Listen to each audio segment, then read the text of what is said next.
Link link link social মিডিয়ার যে কোনো প্ল্যাটফর্ম ওকে করলে শুধু লিংক লিংক লিংক। এই লিংক মানে কি? এই লিংক জিনিসটা কি আজকের এই ভিডিওতে আমরা এক্সপ্লেইন করব। এই লিংক মানে কি? লিংক হচ্ছে এমন একটা ভয়ঙ্কর জিনিস যা মানুষের জীবনকে তিলে তিলে নষ্ট করে দেয়। আপনি হয়তো কোনোদিন না কোনোদিন আপনার বন্ধুকে বলেছেন, বন্ধু তোর ওই লিংকটা আমাকে পাঠা, অথবা তুমি ওই লিংকটা তোমার বন্ধুদের কাছে শেয়ার করেছো। বাট এই লিংক জিনিসটা কত ভয়ঙ্কর যদি তুমি জানতে, তাহলে এই লিংকটা তুমি আর আমার মনে হয় কখনো লাইফে শেয়ার করতে। আসুন আজকের এই ভিডিওতে আমরা জানবো এই লিংক জিনিসটা কতটা ভয়ঙ্কর এবং এই লিংক জিনিসটা মানুষের লাইফটাকে কিভাবে ধ্বংস করে দিতে পারে। হয়তো কারো বোনের, হয়তো কারো ভাইয়ের, কারো পারমিশন ছাড়া হয়তো কেউ লিংকটা ভাইরাল করে দিয়েছে। বাট আমি আপনি না জেনে ওই লিংকটা শেয়ার করে দিলাম জনগণের মধ্যে। এই লিংক জিনিসটা যে কতটা ভয়ঙ্কর, যার এই লিংকটা ভাইরাল হয়েছে সেই একমাত্র জানে। আমি আপনি তার ভাইরাল হওয়ার লিঙ্ক থেকে ভিডিওটা দেখে হয়তো অনেকটাই মজা পাচ্ছি, বাট যেই মানুষটার লিঙ্কটা ভাইরাল হয়েছে সেই মানুষটা একটি অন্ধকার জগতের মধ্যে ডুবে রয়েছে। অথবা সে সুইসাইডের চিন্তা করছে, অথবা সে নিজেকে ছুরি দিয়ে আঘাত করতে করতে নিজেকে একেবারে শেষ করে দিতে চাইছে। কিন্তু কেন?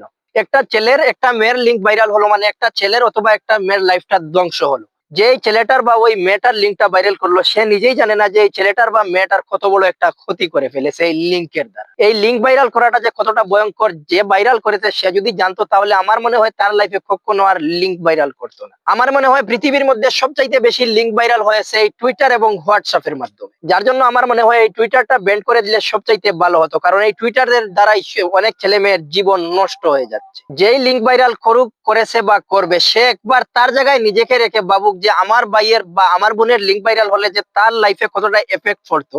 সে যদি নিজেকে সেই জায়গায় দাঁড়িয়ে রেখে যদি চিন্তা করতো তাহলে অন্য কারো লিঙ্ক আর সে কোনোদিন ভাইরাল করতো না। আমি বা তুমি হোয়াটসঅ্যাপে কিংবা ইনস্টাগ্রামে কিংবা ফেসবুকে গিয়ে চ্যাট করি, বন্ধু তুই ওই লিঙ্কটা আমাদেরকে পাঠা। জাস্ট একবার ভাবুন আপনার বোনের কিংবা আপনার ভাইয়ের একটা লিঙ্ক ভাইরাল হয়ে গেল, সেই লিঙ্কটাতে যেই ভিডিওটা ভাইরাল হলো সেই ভিডিওটা কি আপনি দেখবেন? না, আমার মনে হয় সেই ভিডিওটা আপনি কখনো দেখবেন না। কারণ আপনি ভেবে নেবেন সেটা আমার ভাই হোক কিংবা আমার বোন। কিন্তু অন্যের বোন বা অন্যের ভাইয়ের ভিডিও ভাইরাল হলে তোমার এত আগ্রহ কেন সেই ভিডিওটা দেখার জন্য? এটাই আমার প্রশ্ন। বিবেকের কাছে এটাই আমার প্রশ্ন, কেন তোমার এত আগ্রহ হয়? তাই আসুন, অন্যের ভাই হোক কিংবা অন্যের বোন, কারো যদি লিঙ্ক ভাইরাল হয় তাহলে আমরা সেই লিঙ্কগুলো দেখা থেকে বিরত থাকি, অথবা সেই লিঙ্কগুলো ভাইরাল করা থেকে বিরত থাকি। কারণ যার লিঙ্ক ভাইরাল হয়েছে সে হতে পারে একজনের বোন, সে হতে পারে একজনের ভাই। বাট আপনি যেই লিঙ্কটা ভাইরাল করলেন আপনি নিজেও জানেন না যে সেই মানুষটার লাইফে আপনি কতটা ক্ষতি করলেন। ধরে নিন আমাদের কলকাতার সবচাইতে জনপ্রিয় নায়িকা শ্রাবন্তীর একটা লিঙ্ক ভাইরাল হয়েছিল, বাট সেই মানুষটাকে গিয়ে একবার জিজ্ঞাসা করুন যে আপনার লিঙ্কটা ভাইরাল হয়েছিল সেজন্য আপনার কতটা লাইফে ইফেক্ট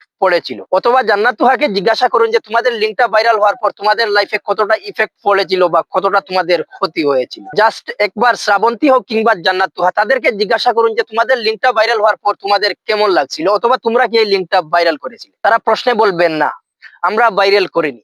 বাট ভাইরালটা যে করেছে সে নিজে বুঝে শুনে করে, যে ওই মানুষগুলোর ক্ষতি করার জন্য ভিডিওটা ভাইরাল করেছে। তাই আসুন, কারো বোন কারো ভাই হোক জান্নাত তুহা কিংবা শ্রাবন্তী, কারো লিঙ্ক ভাইরাল করা থেকে বিরত থাকি, অথবা কারো ভিডিও দেখা থেকে বিরত থাকি। কারণ তোমার বোন তোমার ভাই কারো যদি লিঙ্কটা ভাইরাল হতো তাহলে তুমি অবশ্যই দেখতে, না এটা নিশ্চিত। বাট তুমি যার ভিডিওটা ভাইরাল করলে বা যার ভিডিওটা দেখলে, দেখার পর তুমি যা ফিল পেলে, কিন্তু যেই মানুষটার ভিডিওটা ভাইরাল হয়েছে বা হয়েছিল সেই মানুষটা যে অন্ধকার জগতের মধ্যে ডুবে রয়েছে তা কিন্তু তুমি জানো না। তাই আসুন, এ ধরনের লিঙ্ক ভাইরাল করা থেকে বিরত থাকি, অথবা এ ধরনের ভিডিও দেখা থেকে বিরত থাকি। আজ এ পর্যন্ত ভিডিওটি ভালো লাগলে একটি লাইক করতে পারেন, একটি কমেন্ট করতে পারেন, সাথে একটি শেয়ারও দিতে পারেন। আর হ্যাঁ, আমার চ্যানেলে নতুন হয়ে থাকলে এইখানে ক্লিক করে সাবস্ক্রাইব করতে পারেন, পেজে দেখা থাকলে পেজটি ফলো করতে পারেন। দেখা হচ্ছে শীঘ্রই নতুন কোনো ভিডিও নিয়ে। ততক্ষণ পর্যন্ত ভালো থাকবেন, সুস্থ থাকবেন।